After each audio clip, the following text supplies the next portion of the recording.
அழகியம்மாள் தற்போது அளித்துள்ள பேட்டியில் விஜயகாந்துடைய மரணம் குறித்து பல திடுக்கிடும் தகவல்கள் வெளியிட்டிருக்காங்க. அதை பற்றி தான் நம்ம இந்த வீடியோவில் பார்க்க போகிறோம். அதுக்கு முன்னாடி விஜயகாந்துடைய ஆன்மா சாந்தியிடணும் அப்படின்னு நினைக்கிறவங்க இந்த வீடியோக்கு ஒரு லைக் கொடுத்துட்டு தொடர்ந்து இந்த வீடியோவை ஸ்கிப் பண்ணாமல் முழுமையாக பாருங்கள். நிருபர் அவங்க கிட்ட கேட்குறாங்க, விஜயகாந்த் இப்படி திடீர்னு நல்லா இருந்த மனுஷன் இப்படி ஆயிட்டாரு, ஒருவேளை அவங்களுக்கு செய்வனை ஏதாவது வச்சுருப்பாங்களா, பில்லி சுனி ஏதாவது வச்சுருப்பாங்களா, அதோடைய தாக்கம் தான் இதுவா அப்படின்னு சொல்லி கேட்குறாரு. அதுக்கு அழகியம்மா என்ன சொல்கிறாங்கன்னா, செய்வினை வச்சாங்க அப்படின்னா, பில்லி சுனியம் செய்வினை வச்சாங்கன்னா கண்டிப்பாக அவங்க உடம்புல ஏதாவது ஒரு பகுதியில் ஒரு கட்டி மாதிரி ஏதாவது ஒன்று வரும். அது மட்டும் இல்லை, அவங்களுடைய செயலில் நிறைய மாற்றம் ஏற்படும், அவங்க பேச்சு நிறைய மாற்றம் ஏற்படும். ஆனால் விஜயகாந்த் விஷயத்தில் அப்படி எதுவுமே கிடையாது. விஜயகாந்த் ஹாஸ்பிட்டல் அட்மிட் ஆகி உடல்நல குறைவால் தான் அவர் இருந்திருக்காரு. இது எங்களுடைய தெய்வ வழிபாடு நாங்கள் என்ன சொல்லுவோம்னா இயற்கை சீற்றம் அப்படின்னு சொல்லுவோம். ஒரு நல்ல மனுஷனை இவ்வளோ சீக்கிரமாகவே கடவுள் எடுத்துக்கிட்டாரு. இது செய்வினையால் விஜயகாந்துக்கு எந்த விதமான பாதிப்பும் ஏற்படலை. இது அவர் இயற்கையாக கடவுள் அவரை சீக்கிரமாகவே கூப்பிட்டுக்கிட்டாங்க அப்படிங்கிற மாதிரி சொல்லியிருக்காங்க.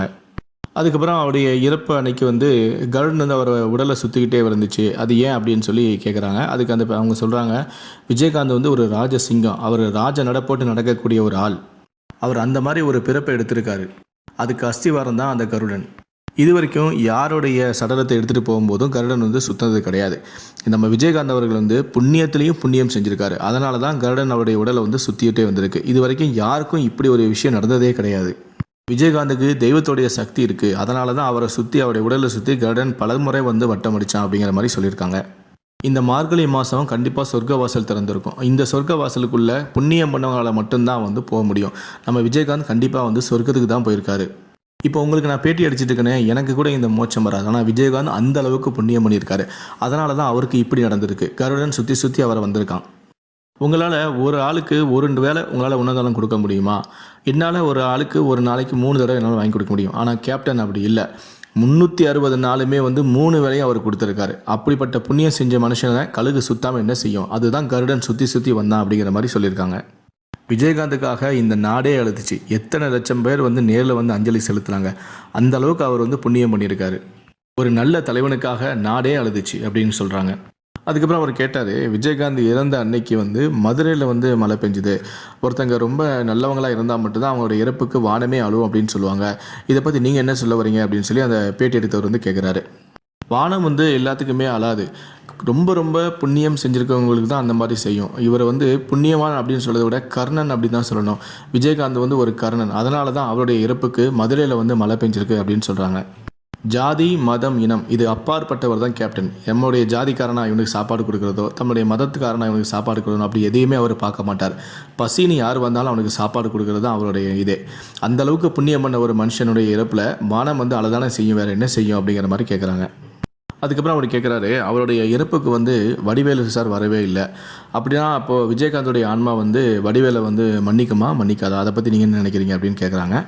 அதுக்கு அவங்க சொல்கிறாங்க, யாராக இருந்தாலும் சரி அவங்க இறந்த பிறகு அவங்க தன்னுடைய கடவுள்கிட்ட போகும்போது பிறந்த மேனியாக தான் போவாங்க அப்படின்னு சொல்கிறாங்க. இதுதான் இறைவனுடைய கட்டளை அப்படின்னு சொல்கிறாங்க. விஜயகாந்த் இறந்த பிறகு அவருடைய ஆன்மா நம்முடைய இறப்புக்கு யாரெல்லாம் வராங்க யாரெல்லாம் வரலை அப்படின்னு சொல்லி எதிர்பார்ப்பாங்களா? யாரும் எதிர்பார்த்துருக்க மாட்டாங்க.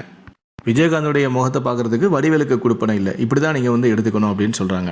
அதுக்கப்புறம் கேட்குறாரு, ஒருத்தர் இறந்துட்டாங்கன்னா அவங்களுடைய ஆன்மா உடனடியாக சொர்க்கவாசல் போகுமா, இல்லைன்னா அங்கேயே சுற்றிக்கிட்டு இருக்குமா அப்படின்னு சொல்லி கேட்குறாரு. அதாவது எந்த ஒரு ஆள் இறந்தாலும் சரி, அவங்கள அடக்கம் பண்ணுற வரைக்கும் அந்த ஆன்மா அவங்கள சுற்றிக்கிட்டே தான் இருக்கும். ஆனால் அவங்கள அடக்கம் செஞ்ச பிறகு அந்த ஆத்மா எங்கே போகணுமோ அங்கே போக வேண்டிய இடத்துக்கு போயிடும் அப்படின்னு சொல்லியிருக்காங்க. நான் வணங்குற தெய்வத்தை பக்கத்தில் வச்சுக்கிட்டு சொல்கிறேன், கண்டிப்பாக விஜயகாந்த் சொர்க்கத்துக்கு தான் போயிருப்பார் அப்படின்னு சொல்கிறாங்க. விஜயகாந்தோடைய இறுதி ஊர்வலம் திருவிழா மாதிரி இருந்துச்சு. அவரை பார்க்குறதுக்கு நடிகர்கள் வந்தாங்களோ இல்லையோ, ஆனால் அவங்கள பார்க்குறதுக்கு அவருடைய ரசிகர்களும் தொண்டர்களும் அவரால் பயனடைஞ்ச பல பேர் வந்தாங்க. எத்தனை மக்கள் அவருக்கு கடைசி அஞ்சலி செலுத்துனாங்க. இந்த மாதிரி ஒரு கூட்டம் எங்கேயாவது வந்திருக்கா? இது மாதிரி ஒரு தலைவன் எங்கேயாவது நமக்கு கிடைப்பானா அப்படிங்கிற மாதிரி விஜயகாந்த் ரொம்ப பெருமையாகவே பேசுகிறாங்க. விஜயகாந்தே நினச்சிருக்கு பார்த்துக்க மாட்டார், நம்ம இறந்த பிறகு நமக்காக இவ்வளோ பேர் வருவாங்களா அப்படின்னு சொல்லி. அந்த அளவுக்கு மக்கள் வெவ்வேறு பகுதியிலிருந்து லாரி, பஸ்ஸு, அது இது அவங்களால என்னென்ன வாகனங்கள் அரேஞ்ச் பண்ண முடியுமோ அதெல்லாம் அரேஞ்ச் பண்ணி படையெடுத்து வந்துக்கிட்டே இருந்தாங்க. கூட்டம் குறைஞ்ச மாதிரியே இல்லை. கருப்பு எம்ஜிஆர் அப்படிங்கிற ஒரு பேரே வாங்கிட்டார். இந்த பேர் எல்லாத்துக்குமே அமையாது, ஆனால் அவருக்கு அமைஞ்சது. அந்த அளவுக்கு அவர் புண்ணியம் பண்ணியிருக்காரு. எல்லாத்துக்குமே ஒரு வழிகாட்டியாக இருந்து எப்படி வாழணும் அப்படின்னு சொல்லி காட்டிட்டு போயிருக்காரு.